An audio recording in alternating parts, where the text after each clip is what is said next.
지금 민주당이 대통령 후보 경선 과정에서 곤란을 겪고 있습니다. 국민 면접이라는 것을 했는데 이 유튜브 동접자가 900명대 수준이었다. 또 어젯밤 TV 토론을 했는데 이재명 인사청문회 같은 그런 분위기로 바뀌었습니다. 재미가 없는 겁니다.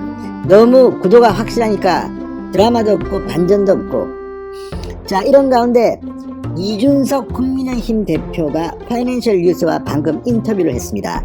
그 내용을 보면 자신감이 묻어납니다. 이준석은 탁현민을 소환했습니다. 이제 탁현민 같은 거 걱정할 필요 없다. 트라우마를 깼다. 그리고 양정철 이런 전략가 이제 걱정할 필요가 없다. 지금 국민의힘은 너무 잘 돌아가고 있다. 반면에 민주당은 죽을 쓰고 있다. 이런 취지의 인터뷰를 했습니다. 이번 인터뷰에서 이준석 대표는 윤석열 전 총장에 대한 언급은 없었습니다.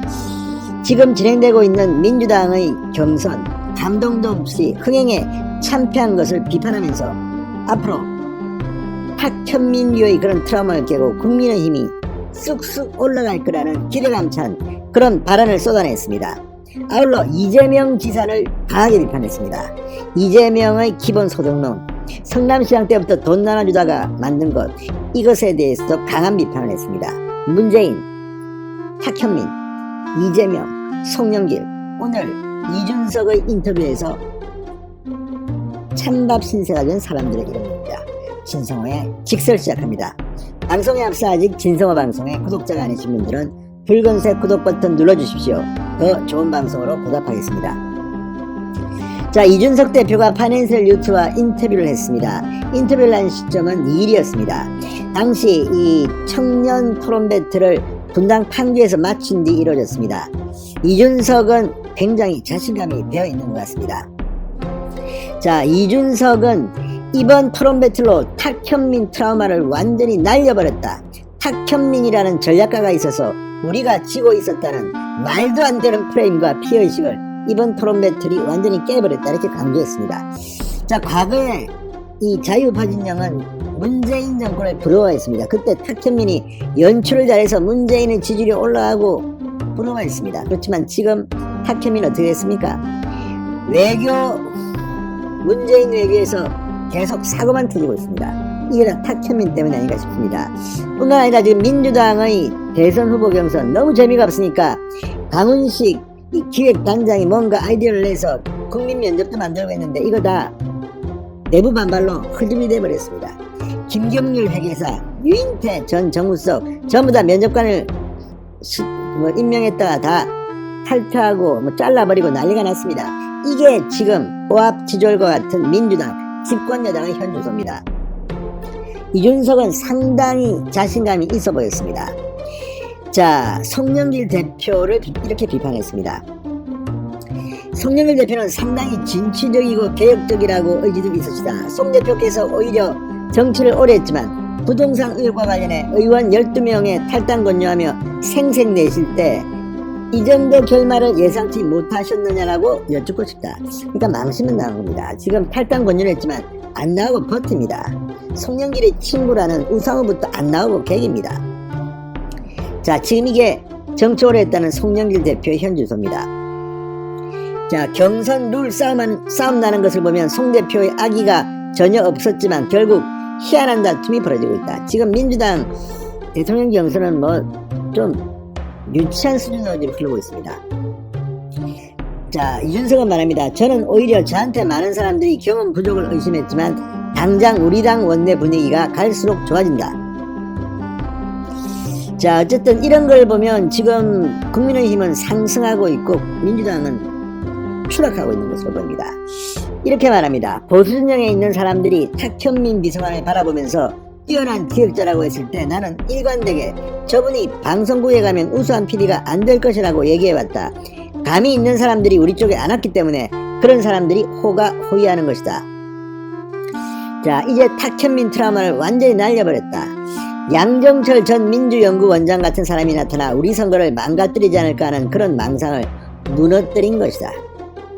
지금 양정철이 지금 민주당에서 뭐 하겠습니까? 완전히 찍혔는데 무엇보다 문재인 주변 사람들이 양정철을 싫어하는 것 같습니다.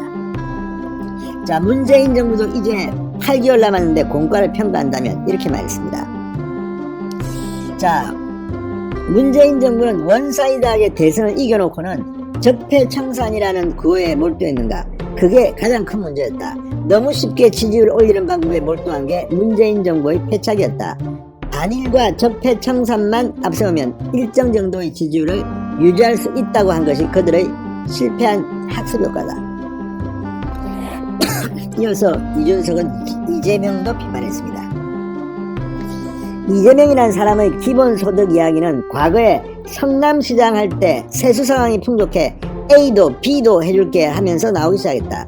사실 성남은 분당이 있습니다. 상당히 세수가 많은 그런 곳입니다. 일반 정치인은 A, B 둘 중 선택해야 하는데 이재명은 잉여세제를 이용해 굉장한 무상실제를 이것도 저것도 했다. 기본소득도 맞춤형 복지에 더한다는 것인데 이건 철학의 빈곤이다. 기본소득은 여러 복지행정 비용을 절감하기 위해 통합하면서 가야 하는데 그 기본을 깨고 있는 것이다. 자, 이재명 지사에 대해서는 이렇게 비판도 또 했습니다. 사람이 어떤 정책을 세우고 어젠다를 소화하려면 굉장한 일관성을 보여야 한다. 이재명 본인의 주정책은 군대이고 복지다. 그 상황 속에서 그 사람이 성장 담론을 말하면 넌 이거하고 깍두기로 넣겠다 는 것이다. 이재명의 성장 담론이라는 것은 제가 봤을 때 그다지 호응을 살 수 있는 주제가 아니다. 그러니까 이재명은 다 먹겠다는 겁니다. 꽉 먹고 알 먹고 이게 되겠습니까? 복지도 하고 성장도 하고 그 중에서 어디에 우선순위를 둬야 할지가 불분명합니다. 성남시라는 풍족한 재정이 있는 곳에서 성공했다고 평가하는 이재명이 대통령으로서는 상당히 부족해 보입니다. 자, 그런데 이제 이재명, 문재인, 탁현민, 송영길을 비판했습니다. 그러면 이준석 본인은 앞으로 뭐 할까요? 자, 앞으로의 정치 행보 고민에 대해서 이준석이 털어놓았습니다. 저는 우선 지역구 당선이 목표다. 노무병입니다. 상당히 서울에서 국민의힘 후보가 당선되기 어려운 지역입니다. 홍정욱 의원이 한나라당 공천을 받아서 2008년에 당선된 적이 있습니다. 36살에 제가 당대표를 성공적으로 하면서 정권을 창출하면 대한민국 누구도 가보지 않은 커리어를 개척해야 한다. 나중에 무슨 직이라 하기보다는 국가를 위해 말하고 머리를 굴리는 시점이 왔으면 좋겠다. 10년간 민주당이랑 싸웠는데 성공적으로 당대표를 마치면 외교 안보 통일에 상당한 기여를 하고 싶다. 이렇게 말했습니다. 자, 정치가 어떻게 변해야 되냐? 이 질문에는 이렇게 말했습니다. 연공설과 기득권에 덜 기대했으면 좋겠다. 정치가 실제로 우리 삶의 문제를 해결할 수 있는 실질적인 행동을 할 사람을 우대하는 방향으로 가야 한다. 지금도 경쟁 선발하고 있지만 공정함의 방식을 도입해서 운영해야 한다. 대선 캠프나 전당대회를 보면 몇백 명이 이름 올리고 패거리 정치, 세력 정치하지 않나. 그런 것은 빨리 없어져야 한다.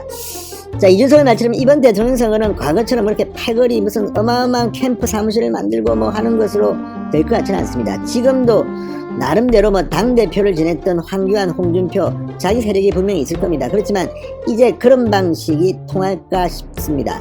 자, 어쨌든 조직 선거는 끝나고 이준석 대표를 보면 SNS 또는 이 기동대 스타일이 먹히는 세대입니다. 지금 대통령 선거 이제 얼마 남지 않았습니다. 민주당은 지금도 구태 정치를 하고 있는 것으로 보입니다. 세대결 의원들 뭐 확보하기. 자, 이런 식으로 국민들이 호응하겠습니까? 아무튼 이준석이 이번에는 홍준표, 윤석열 뭐 이런 이야기가 아니라